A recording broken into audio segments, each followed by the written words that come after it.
서천석의 마음 읽는 시간. 때론 삶이 서툴고 버거운 당신을 위한 110가지 마음 연습. 서천석 지음, 김영사 출판. 안녕하세요. 북튜버 스윗샌디입니다.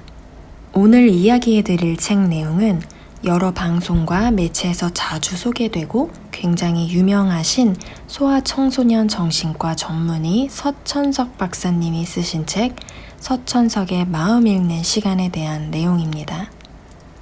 원래는 정신건강의학과 전문의로서 성인들의 마음의 병을 고쳐주는 일을 담당하시다가 이 어른들의 마음의 병을 앓고 있는 그 뿌리가 어린 시절에 있다는 것을 깨닫게 되면서 소아청소년 정신과 과정도 밟은 후에 어른들뿐만 아니라 아이들의 정신치료도 같이 병행하고 계십니다.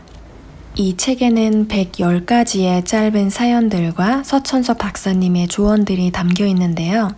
그 중에 오늘은 제가 뽑은 3가지 이야기를 스윗샌드 TV를 통해서 전해드릴까 합니다.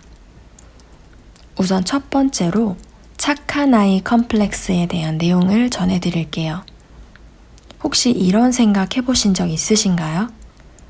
부모님이 저렇게 밖에 나가서 고생을 많이 하시는데 내가 더 잘해야지. 부모님 말 잘 들어서 심려 끼쳐드리지 않게 착한 아이가 돼야지.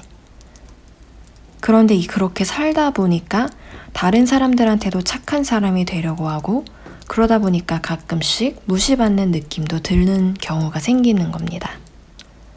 이렇게 착한 아이가 되어야만 다른 사람들한테 사랑받을 수 있다는 생각을 하기 때문에 자신의 개인적인 욕구는 다 억제하고 남들이 바라는 대로만 살려고 애쓰는 걸 착한 아이 컴플렉스라고 합니다. 좋은 사람이 되고 착한 사람이 되려는 마음 그 자체로는 문제될 것이 없는데요. 진짜 문제는 내가 착하지 않으면 사랑받지 못할 수도 있다는 생각. 그러면 아무도 나를 좋아하지 않을 거라는 이 생각이 잘못된 겁니다. 스스로를 부정적으로 보고 있다는 거죠. 그래서 남들이 다 나를 착하게 봐줬으면 좋겠고 나에게 부정적인 평가를 하면 금방 주눅이 들게 됩니다. 이렇게 내 인생의 주인이 내가 아니라 남의 시선인 겁니다. 이런 생활을 오래 하다 보면 자기 영혼은 돌봄을 받지 못해서 지치고 힘이 듭니다. 그런데 왠지 저 사람이 내가 착해서 나를 함부로 대하는 것 같고 나를 무시하는 것 같은 기분이 들 때 나는 그저 상대방을 배려했을 뿐인데 어떻게 나를 무시하지? 내가 그렇게 만만한가? 이런 억울한 감정이 들 수도 있다고 하는데요. 진짜 억울해야 되는 상황은 상대방의 그런 행동이 아니라 내가 나를 챙겨주지 못했다는 사실입니다. 나는 더 이상 부모님에게 잘 보이려고 애쓰는 어린아이가 아니라는 걸 알아차리셔야 합니다. 어른인 내가 내 감정, 내 욕구를 무시하지 않고 내가 나를 챙겨주고 내가 나를 좋아해야 합니다. 만약 이런 콤플렉스를 가지고 있는 분이 계시다면 앞으로는 남들의 시선을 너무 의식하지 말고 내가 내 자신이 더 멋있게 변하려고 노력하고 내가 나를 스스로 좋아하려는 노력을 꾸준히 해보시면 좋을 것 같습니다. 이 부분에 있어서는 루이스 헤이의 치유라는 책이나 나는 할 수 있어 라는 책을 읽어보시면 정말 도움이 많이 될 겁니다. 두 번째 이야기는 우울할 때 쇼핑하는 사람들을 위한 내용입니다. 우리가 우울함을 느낄 때는 배가 부른데도 괜히 뭐가 먹고 싶고 꼭 필요하지도 않은데 괜히 쇼핑을 하면서 돈을 쓰게 됩니다. 저도 몇 년 전에 우울한 감정이 제 몸 전체를 지배하던 시절이 있었는데 이 우울한 감정의 밑바닥에는 상실감과 무력감이 자리 잡고 있다고 합니다. 저 같은 경우는 어린 아기를 키우면서 주부로서 또 엄마로서 이전에 누리던 삶을 포기해야 하는 부분이 너무 많았고 24시간 엄마의 손길이 필요한 아이를 곁에 두고서 내가 이 아이 때문에 자유를 박탈당했다는 생각과 그런 삶의 무력감 때문에 더 우울한 감정이 커진 것 같은데요. 이렇게 자신의 힘으로는 아무것도 할 수 없다는 무력감이 우리를 우울한 감정으로 이끈다고 합니다. 내 힘으로는 아무것도 할 수 없다는 좌절감을 이겨내기 위해 물건을 소비하는 행위로 연결되는 겁니다. 우울하더라도 평소에 자신이 선택할 수 있는 게 많다고 느끼면 소비에 크게 매달리지 않습니다.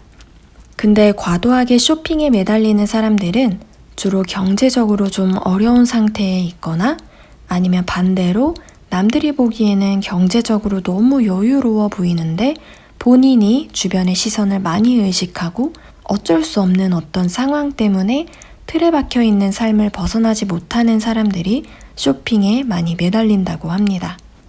회사에 틀어박혀 있다고 생각이 드는 경우, 아니면 집안일과 육아 때문에 외출도 어렵고 집에 틀어박혀 있을 수밖에 없다고 생각하는 분들, 내가 이 생활을 변화시킬 수 없다고 느낄 때, 그럴 때 인터넷 쇼핑을 통해서 손쉽게 내가 갖고 싶은 물건을 선택하고 소비하면서 그 억눌린 감정을 해소하는 겁니다.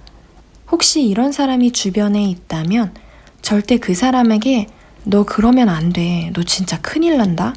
이렇게 걱정하는 말을 해서는 안 된다고 합니다. 그러면 그 사람의 무력감이 더 커져서 더 부정적인 결과를 가져온다고 합니다. 그런 우려 섞인 말 대신 여러 가지 다른 대안을 제공해 주거나 평소에 더 다양한 활동을 선택할 수 있는 환경을 만들도록 격려해 주는 편이 더 낫습니다. 마지막으로 세 번째로는 사람의 인상에 대한 재미있는 실험 이야기가 있는데 그걸 이야기해 드릴게요. 버클리 대학교의 라벤나 헬슨 교수가 밀스 대학교를 졸업한 여성 110명을 대상으로 이들의 삶을 무려 50년간 추적하고 관찰하는 연구를 했는데요. 이 연구의 일환으로 교수와 연구원들이 110명의 졸업사진 속 인상이 그들의 인생에 어떤 영향을 미치는가에 대한 재미있는 연구를 실시했습니다. 졸업사진에서 눈 주위 근육과 광대 근육을 살핀 뒤에 얼마나 밝은 미소를 지었는지를 점수로 나타냈고 그들의 삶과의 연관성을 살펴보게 됐죠. 졸업사진에서 더 따뜻하고 뚜렷한 미소를 보인 사람일수록 향후 30년 내내 좀 더 안정적인 심리 상태를 유지했습니다. 집중력도 높았고 목표 지향적인 삶을 살았으며 인간관계에 있어서도 더 많은 유대감을 경험했고 삶에 대한 만족도 역시 높았습니다. 이 연구가 믿을 수 있는 건지 확인하기 위해서 바버라 프레드릭슨 교수가 사람들에게 미소를 짓게 한 뒤에 신체 반응을 측정해 봤는데요. 미소를 지을 때는 심혈관계의 안정성이 좋아져서 스트레스가 줄어든다는 것을 밝혀냈습니다. 우리가 미소를 지으면 심리적인 안정감이 생기는 겁니다. 미소를 지을 때 생기는 변화는 뇌에서도 일어납니다.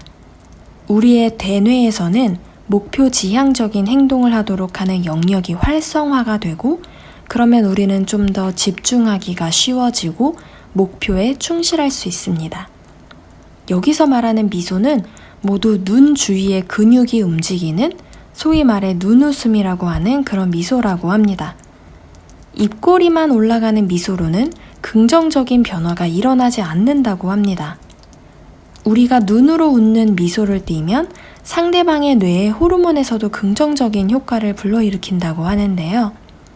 앞으로는 거울을 볼 때도 한 번씩 스스로에게 웃어보고 상대방과 눈이 마주쳐도 눈웃음으로 반갑게 맞이하면 서로에게 더 생산적일 수도 있고 더 긍정적인 관계를 유지할 수 있는 방법이 될 수 있지 않을까 이런 생각이 들었습니다. 오늘 제가 준비한 내용은 여기까지인데요. 오늘도 제 영상 봐주신 모든 분들께 진심으로 감사드리고요.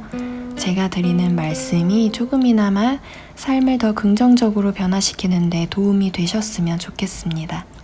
좋아요 버튼과 코멘트 남겨주시면 저에게 큰 힘이 됩니다.